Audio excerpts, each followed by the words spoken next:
Happy Sunday, everyone. We hope you're having a great weekend. We are back with hashtag RisingQs, where we answer your questions.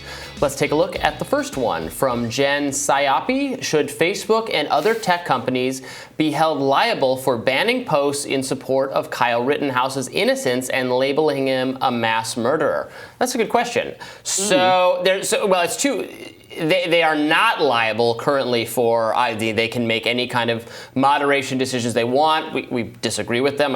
Obviously, that was a bad decision. If you say labeling him a mass murderer, I don't think any of the tech companies, like the company itself, labeled him a mass murderer. Now, they might have allowed posts on there that labeled him a mass murderer. So technically how it works is you could, under existing, how the law is, you cannot sue the platform for having allowed someone to call him a mass murderer. You could sue that person for defamation. And then I have argued on the show, I argue in my new book, Tech Panic, while a lot of people want to change the liability laws so you could sue tech companies for that, I think that would probably be a really bad idea, because then if you could sue them more easily for things like that, they would just not allow people to post at will, because you'd be giving them more liability. So the question is actually slightly different, and there's so many negatives and double negatives in it that it's tough to get it exactly straight. But basically she's saying, so should Facebook be held liable for banning posts that called Rittenhouse, that were innocent, in support of Rittenhouse? Right. Yeah. Right. So in other words, somebody posts and says, I think Rittenhouse is innocent and he's not a mass murderer. Right.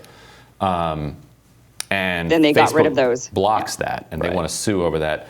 Section 230 is interesting because it assumes a neutral posture on the part of the platform. No, it doesn't. It does not assume a neutral. What is it? So then what's the difference between then a platform and a publisher? There's no distinction made in the law. So then why can you sue the Intercept or sue the New York Times? You can't sue the Internet. You can't sue the Intercept and the New York Times. But why don't we get Section 230 then? You do. Just for the comments, Intercept for the online. Your online platform gets it, and these are just online platforms.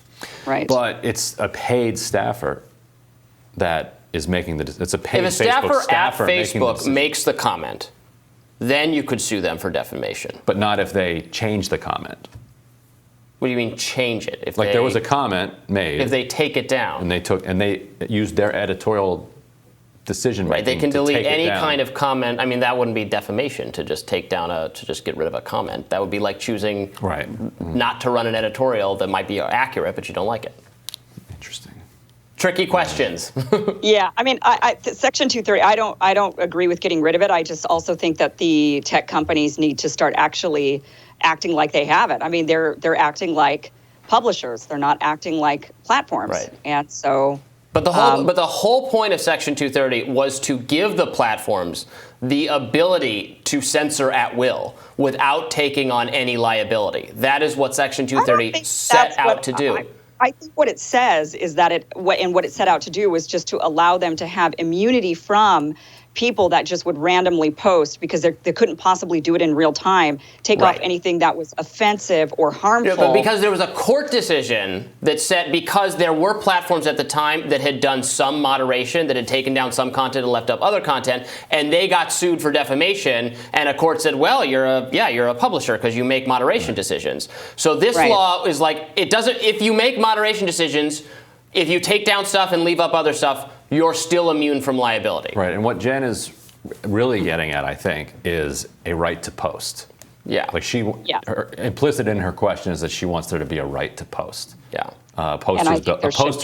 Poster's Bill of Rights, which conflicts with a platform's rights to. I mean, I think the answer to this, to people saying things that are wrong about Kyle Rittenhouse, is what we're doing on the show. We're calling it out. We're criticizing it, and that's how we answer. Anyway. So says the libertarian. Now, wait, we want some regulation, don't we, Ryan? Robby, the libertarian, being like, I don't want any. No, just don't touch it. Leave it alone. Who knows? It's tough. Next question from Tubby.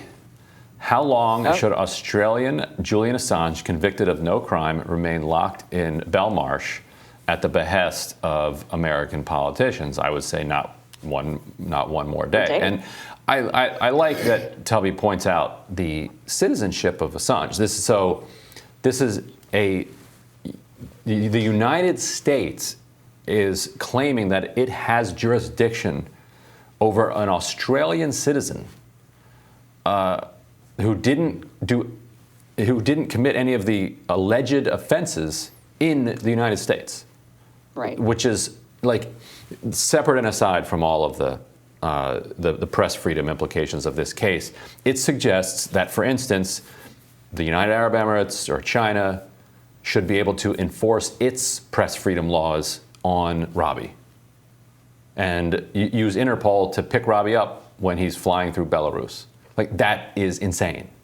Like, the UAE and China should have no business regulating what we say here on Rising. Free Robby. Free Robby. Free Robby.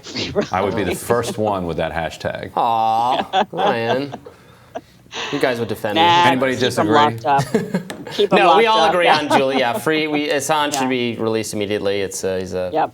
Yeah, there's your political prisoner. Yeah. All right. Last question then. This one is from Prometheus. I love all these names we're getting today. Yeah. Psyop, Tubby, and Prometheus. Yes. How can workers and unions be opposed to vaccine mandates when they actually create a better atmosphere of workplace safety and do a better job of preventing workers from having to miss days of work due to sickness, which could result in a loss of wages? So sounds to me like from this question, the framing of it is that maybe you agree that it's not necessarily about transmission, but maybe you think that it's about, well, you yourself, because this is actually one of the arguments that was made by the FDA when they authorized the booster dose for not only people over the age of 65, but also for people in high-risk jobs is what they, or I don't think actually, yeah, I think the FDA, or maybe it was the CDC that authorized it for that. But their reasoning was because we can't afford to lose any more healthcare workers. So we can't have anybody get sick and then miss days from work when we're already really short-staffed. But, I'm sure we all disagree on this a little bit, but my personal, from what I've researched and the science that I've seen is that, the people that are at high risk are of retirement age. I mean, they're already gone and retired. They're not even mandated by these mandates at all. The average age of death in the United States, I believe, is still 82 years old.